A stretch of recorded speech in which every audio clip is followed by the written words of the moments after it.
బంగారం జనకి సూది మంది ఎంచుకో బంగారం, తగ్గిపోతుంది. పెడుతుంది. నొప్పి తెలియకుండా చేస్తారు, తెలియదు కదా? తెలీదు. చెయ్యి. ఆగాగో. చెయ్యి. చేసావా? అయిపోయిందా? అయిపోయింది. నొప్పెట్లేదుగా? అంతే, తగ్గిపోతుంది బంగారం, తగ్గిపోతుంది. కాలేజ్లో జాయిన్ అయ్యి 1 year అవుతోంది. ఎటువంటి ఫెసిలిటీ లేదు, టీచింగ్ స్టాఫ్ లేరు. మా చదువు కుంటుపడింది. ఒకరోజు నిరసన తెలిపి ఎవ్వరూ క్లాసులకు వెళ్లకుండా అందరం బయటే కూర్చున్నాం.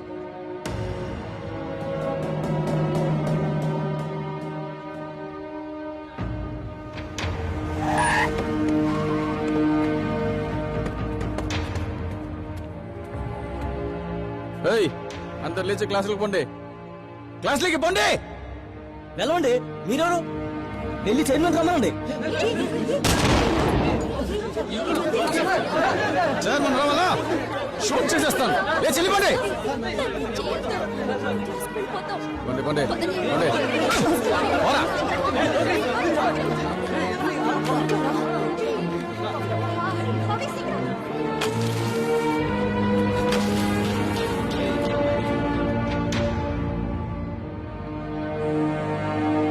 మీ నాన్న ఫోన్. తీయద్దు. ఏ? మన సెట్ లో గవర్నమెంట్ మెడికల్ కాలేజ్ లో చేరిన వాళ్ళందరూ చక్కగా చదువుకుంటున్నారు, కానీ ఇక్కడ మనం ఎటువంటి ఫెసిలిటీస్ లేకుండా ఖాళీగా కూర్చొనున్నాం. ఇల్లమ్మి డబ్బులు కట్టిన అమ్మా నాన్నలకి నేనే సమాధానం చెప్పను. అప్పుడు మేమందరం కలిసి ఓ నిర్ణయానికి వచ్చి కౌన్సిల్కి కంప్లైంట్ చేశాం.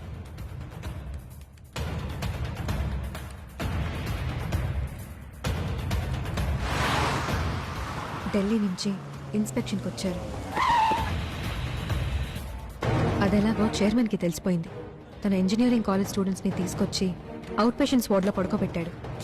సార్ సార్ సార్ వదిలేండి సార్. ఎవర్రా నువ్వు? నేను పీకే ఇంజనీరింగ్ కాలేజ్ స్టూడెంట్ అండి. తలా 1000 రూపాయలు ఇచ్చి ఇక్కడ పడుకోమన్నారండి చైర్మన్ గారు. అందుకే 20 మంది ఇక్కడికి వచ్చామండి. అసలు ఏం జరుగుతుంది ఇక్కడ? Criminal practice. వాడి మనుషుల్ని తీసుకొచ్చి కాలేజ్ ప్రొఫెసర్స్ లాగా యాక్ట్ చేయించాడు. మీరు ఎనాటమీ ప్రొఫెసర్. పల్స్ చూడండి. పల్స్ చూడండి.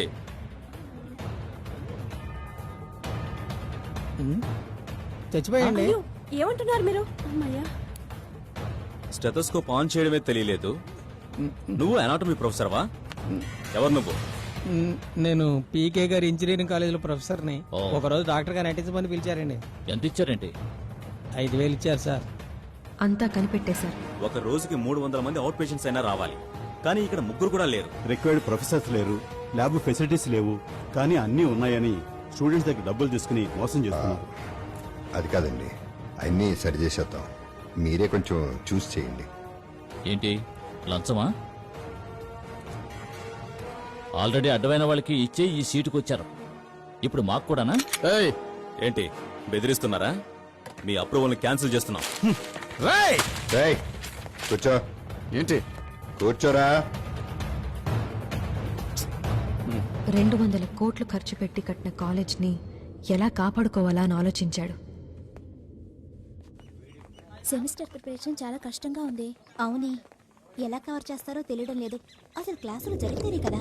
హలో, ఏంటి? ఇన్స్పెక్షన్కి వచ్చారు కదా, చేస్తారు. వచ్చిన పని చూద్దామా? అన్నీ మనం అనుకునేదే కానీ ముందు బండి ఎక్కువయా బాబు, ఎక్కువ. మనం చదువుకునేది మనం చదువుకుంటాం.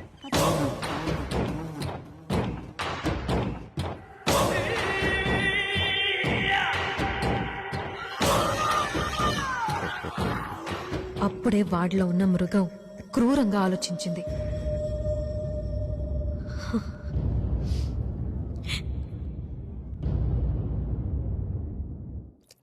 Yes, come in.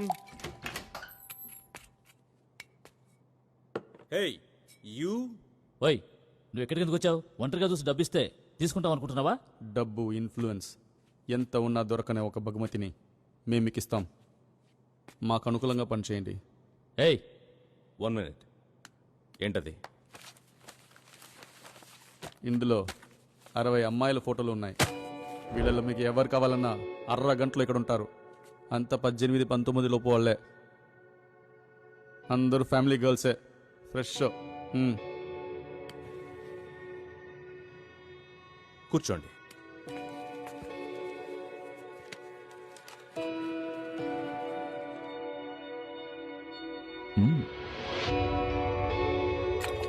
వీళ్ళెలా వస్తారు? ఒప్పుకుంటారా? అది మాకు వదిలేండి. ఎవరికైనా తెలిస్తే ఎవరికి తెలియదు.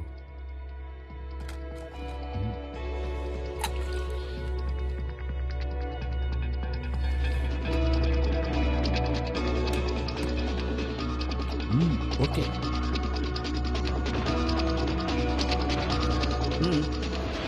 ఆ క్వశ్చన్కి ఆన్సర్ తెలియడం లేదే.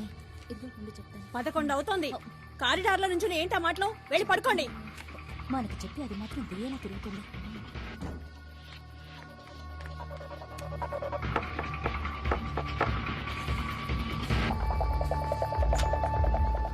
మాధవి, అర్జెంటుగా ఒక పేషెంట్కి ఓ నెగిటివ్ బ్లడ్ కావాల్సి వచ్చింది. వచ్చి ఇవ్వగలవా? నాకు వైరల్ ఫీవర్, బ్లడ్ ఇవ్వకూడదు మేడం.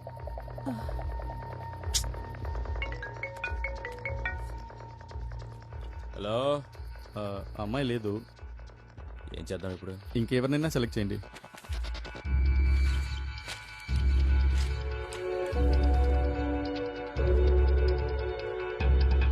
ఎం వైశాలి. మా స్టూడెంట్స్లో ఇంకెవరికైనా ఓ నెగటివ్ బ్లడ్ ఉందని చెక్ చేశాను. అప్పుడే వార్డెన్ వైశాలిని తీసుకెళ్తోంది.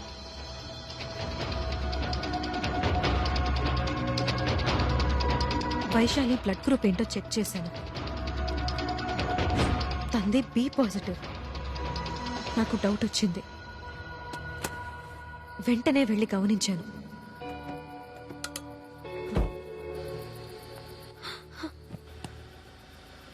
అక్కడ గంగారెడ్డి ఉన్నాడు.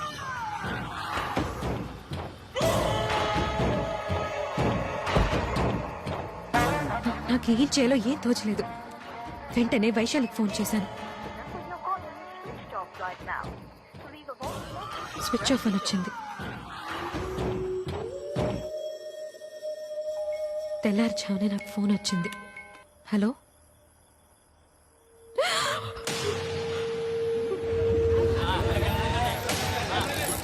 ఆగండి. ఎవరమ్మా?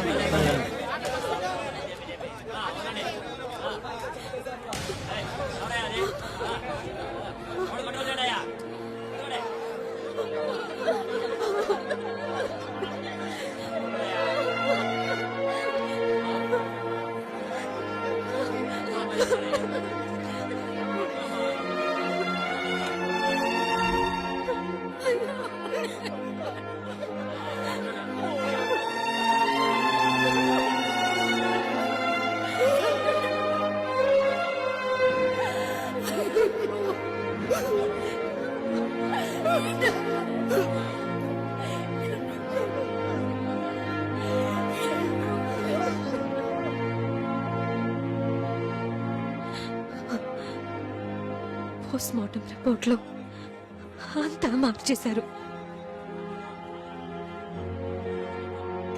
జరిగింది బయటికి చెప్తే మా కాలేజ్కి చెడ్డ పేరు.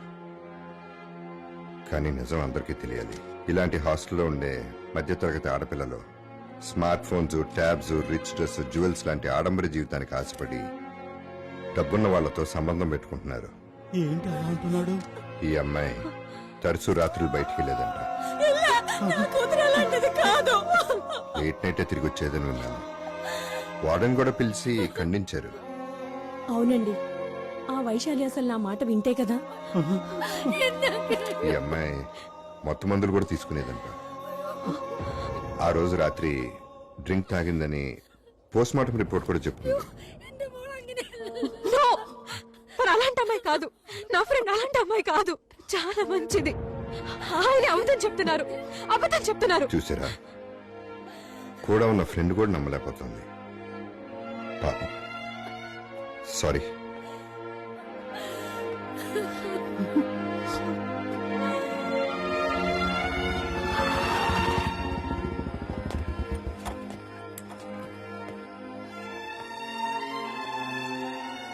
అమ్మా మాధవి, ఏంటమ్మా నిద్రపోకుండా ఇంకా తన్ని తలుచుకుంటున్నావా?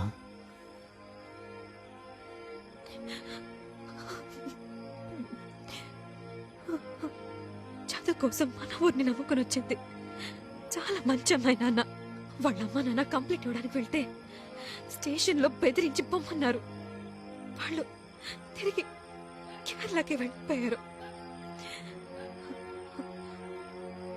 నేను కేసు పెడతాను నాన్న.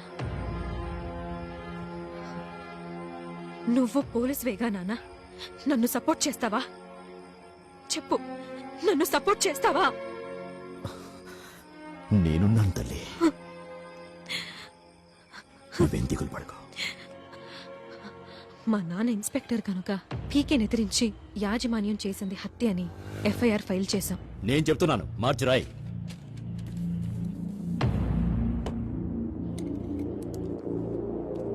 పి వైశాలి.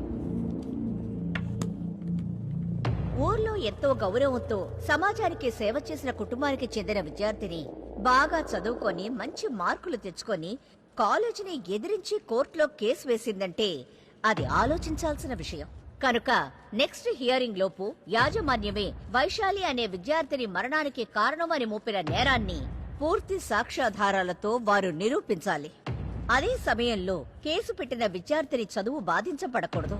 ఈ విద్యార్థిని చదువుకి యాజమాన్యం ఎటువంటి ఆటంకం కలిగించకూడదని, కేసు పూర్తయ్యే వరకు విద్యార్థిని భద్రతకు యాజమాన్యమే పూర్తి బాధ్యత వహించవలసిందిగా ఈ కోర్టు ఆదేశించడమైనది.